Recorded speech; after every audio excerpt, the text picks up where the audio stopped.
안녕하십니까. 이번 시간에는 클러스터링 분석 방법인 하이어라키알과 K-민즈에 대해서 배워보도록 하겠습니다. 목차는 다음과 같이 구성이 되어 있습니다. 먼저 군집 분석에 대한 개념을 먼저 살펴본 뒤 하이어라키알과 K-민즈에 대해서 각각 알아보도록 하겠습니다. 그리고 마지막으로 예제를 통해 좀 더 자세히 살펴본 후 EC-TM을 통해서 직접 구현해 보도록 하겠습니다. 먼저 하이어라키알과 K-민즈에 대해 알아보기 전에 군집 분석에 대한 정의부터 살펴보도록 하겠습니다. 군집 분석이란 유사한 속성을 갖는 객체들을 묶어 전체의 객체들을 몇 개의 그룹 또는 군집으로 나누는 것을 말합니다. 이는 다양한 특징을 가진 관찰 대상으로부터 동일 집단으로 분류하는 데 사용되는데요. 군집 분석은 군집의 개수, 내용, 구조 등을 완전히 모르는 상태에서 특성을 파악하기 위한 분석이라고 할 수가 있습니다. 자, 그럼 군집화의 기준에 대해 알아보도록 하겠습니다.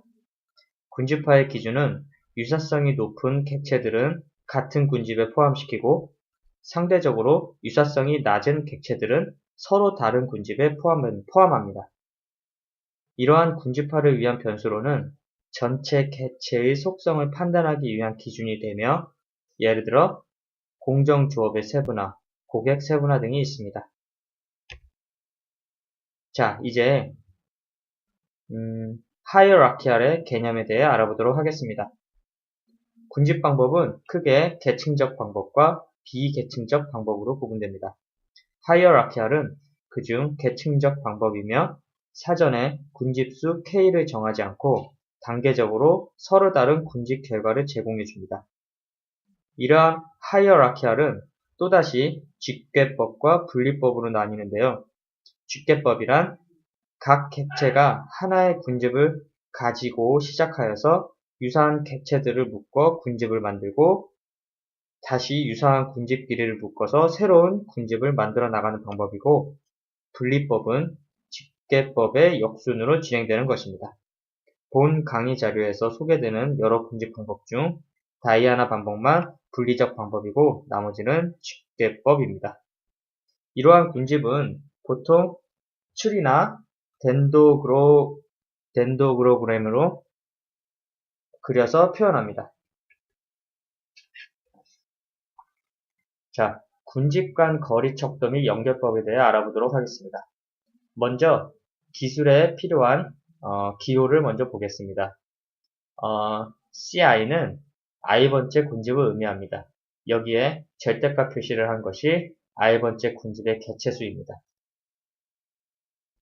그리고 그 밑에는 각각 객체 U와 V의 거리, 그리고 두 군집 CI와 CJ의 거리를 의미합니다. 연결법에는 단일 연결법이 있고, 이는 군집 간 가장 가까이 위치한 두 관측치 사이의 거리를 이용하여 군집화하는 방법입니다.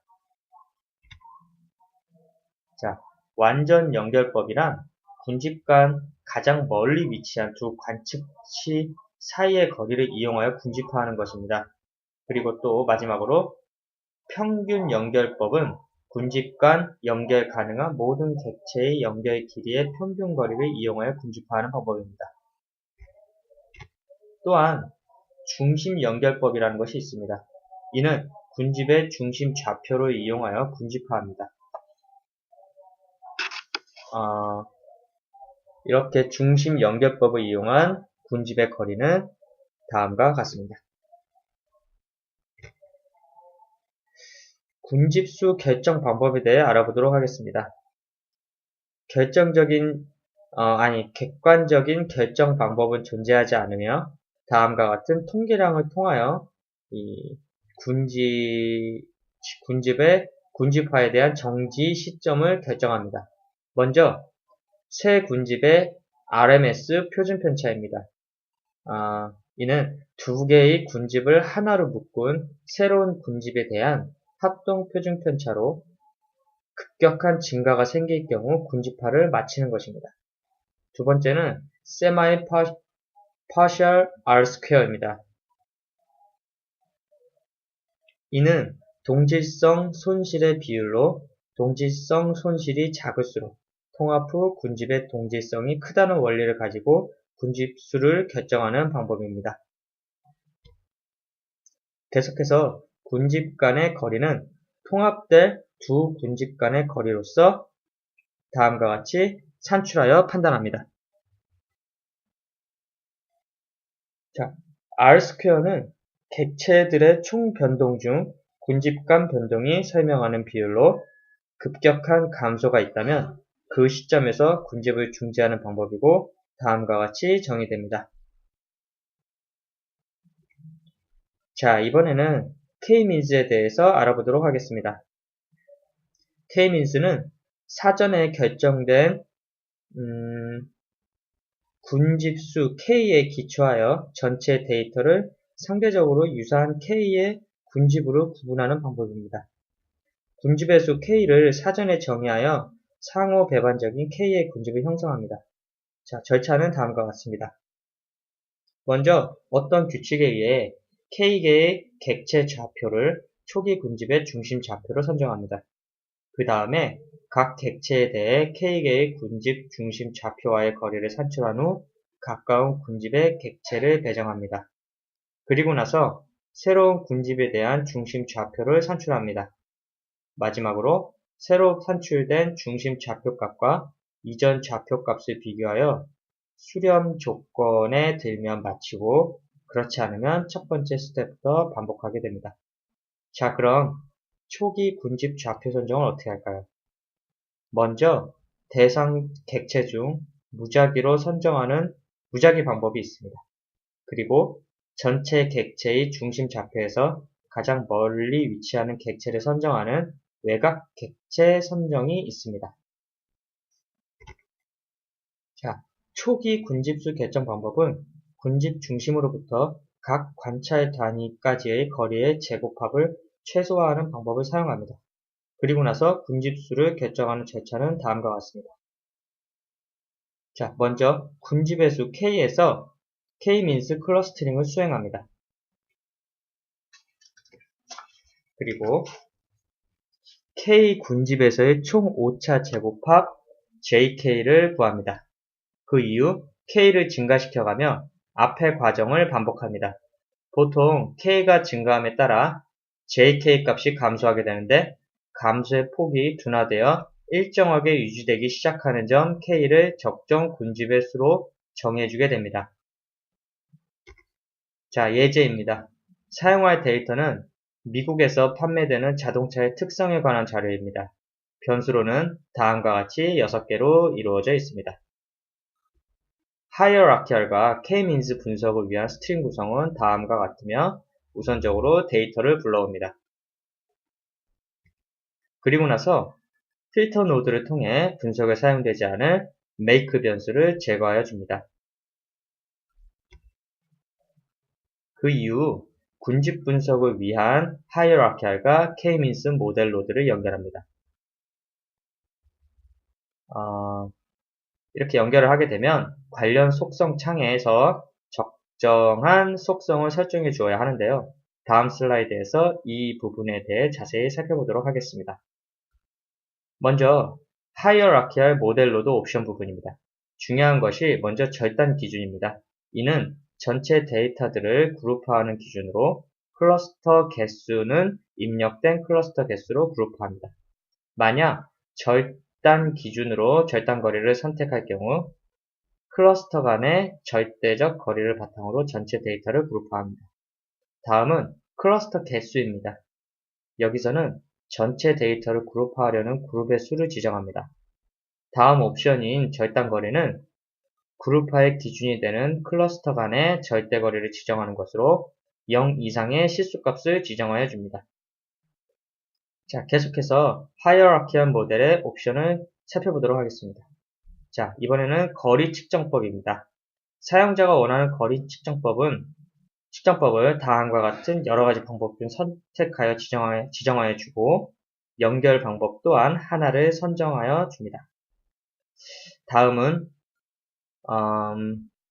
민코브스키 계수로서 거리 측정법에서 민코브스키 방법을 선택하였을 때 사용되는 개수를 입력하는 곳입니다. 마지막으로 전처리 방법이 있습니다.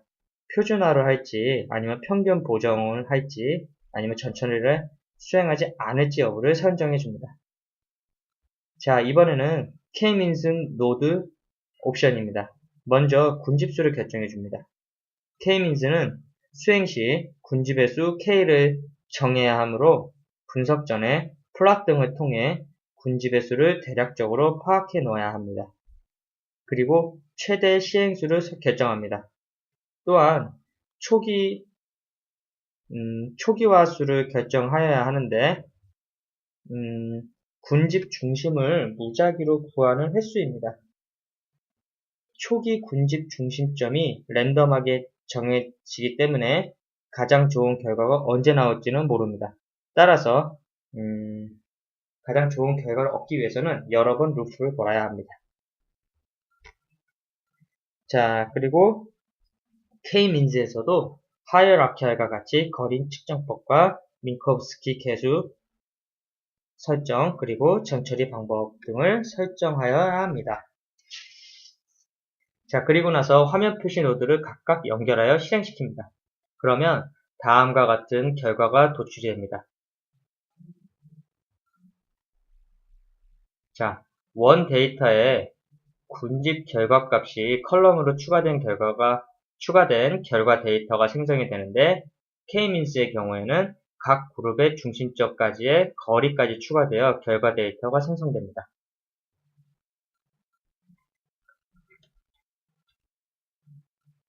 자, 스트림 실행 후 각각의 모델 로드 속성창의 결과 보기를 클릭을 하면 다음과 같이 군집 결과를 3D 그래프 형식으로 확인할 수가 있습니다. 또한 분석 실행 후 생성된 모델링 노드를 통해 다음과 같은 결과를 확인할 수가 있습니다. 먼저 각 군집에 할당된 데이터 개수 및 군집 내 데이터 간 거리 정보를 알 수 있고 각 군집에서 변수들의 군집 중심값도 확인할 수가 있습니다. 또한 군집 간의 거리 정보 또한 볼 수가 있습니다. 하이어라키알인 경우 군집 과정을 덴드로그램으로 표현한 결과도 확인할 수가 있습니다. K-means 역시 생성된 모델링 노드를 통해서 군집 정보, 군집 중심값, 군집 간의 거리에 대한 결과를 확인할 수가 있습니다. 자, 그러면 계속해서 EC-TM을 통해서 직접 구현해 보도록 하겠습니다. 자, 먼저 분석 대상이 되는 데이터를 살펴보도록 하겠습니다. 자, 여기서 첫 번째 make 변수를 제거하기 위해서 필터 노드를 통해서 make 변수를 제거하였습니다. 그리고 k-means와 hierarchical 이 모델 노드를 각각 연결하여 지정된 옵션을 다음과 같이 설정하여 주었습니다. 그리고 화면 노드를 표시를 각각 연결하여서 자, 먼저 k-means부터 실행시켜 보도록 하겠습니다. 자, 그러면 결과창에 k-means 이 예측값과 군집의 예측값과 그리고 이 거리에 대한 이런 결과창이 결과 데이터에 포함되어 생성이 되고 또한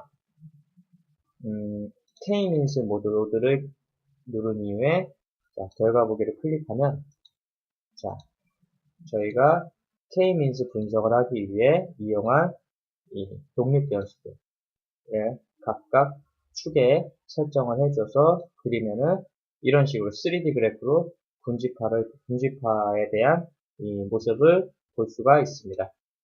또한 이렇게 생성된 모델링 노드를 끌고 와서 모델링 노드를 더블 클릭해서 제너럴 인폼과 모델 인폼을 통해서 추가적으로 아까 다 말씀드린 정보들, 결과값들을 확인하실 수가 있습니다.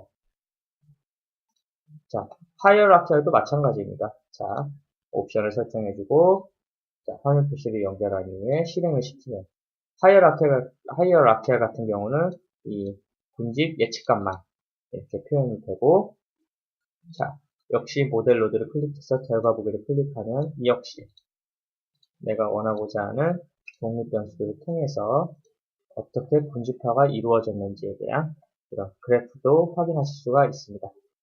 또한 생성된 모델링 노드를 통해서도 역시 모델 인포메이션을 통해서 군집 결과를 덴도그램을 통해서 역시 이 군집화되는 과정에 대해서 이렇게 눈으로 확인하실 수가 있습니다. 이상 교육을 마치겠습니다. 감사합니다.